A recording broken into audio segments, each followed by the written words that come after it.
Hello everyone, निकितास kitchen में तमारुं स्वागत है। आज આપણે બનાવીશું સરસ મજાના ચટપટા પૌવા। તે માટે મેં અહીં એક ટમેટું, એક બટેકું, એક ડુંગળી અને એક મરચી લીધેલી છે, જેને મેં કટ કરી નાખ્યું છે। જોઈ શકો છો આપણા શાકભાજી છે કટ થઈ ગયા છે। અહીં મેં એક મોટો વાટકો પૌવા લીધા છે। પૌવાને જારીમાં નાખીશું અને પાણી વડે તેને ધોઈ લઈશું। 2 થી 3 વાર આપણે પૌવાને છે સરસ મજાના ધોવાના છે। જોઈ શકો છો આપણા પૌવા છે ધોવાઈ ગયા છે। મેં અહીં એક પેનમાં 2 થી 3 ચમચી તેલ લીધું છે।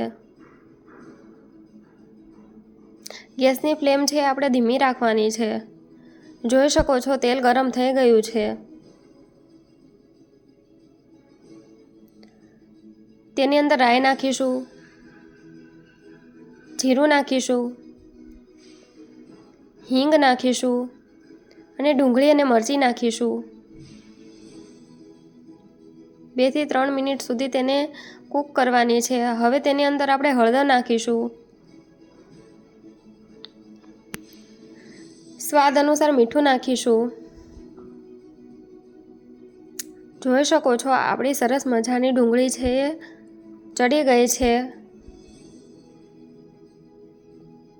હવે તેની અંદર આપણે બટેકું નાખીશું। 4 થી 5 મિનિટ આપણે બટેકાને પણ ચડવા દેવાનું છે।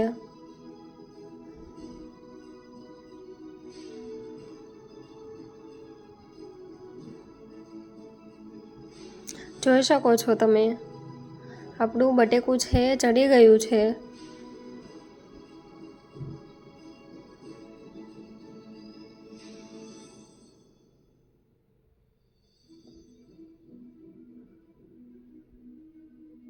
બટેકું છે સરસ મજાનું ચડી ગયું છે। હવે તેની અંદર આપણે ટમેટું નાખીશું અને 2 થી 3 મિનિટ ટમેટાને પણ આપણે ચડવા દેવાનું છે।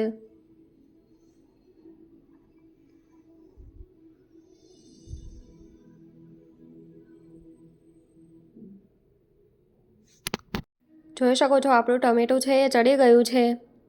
તેની અંદર આપણે પૌવા નાખીશું।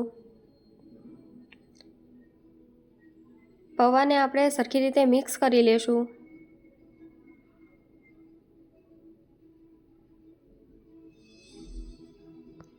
જોઈ શકો છો આપણા સરસ મજાના પૌવા મિક્સ થઈ ગયા છે।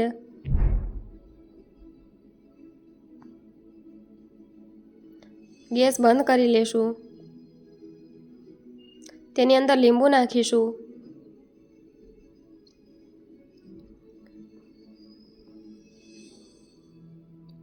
કોથમીર નાખીશું। આપણા સરસ મજાના પૌવા છે તૈયાર છે। આલુ સેવ અને દહીં વડે આપણે તેને ખાશું। Thank you for watching. Like, comment, share and subscribe our channel.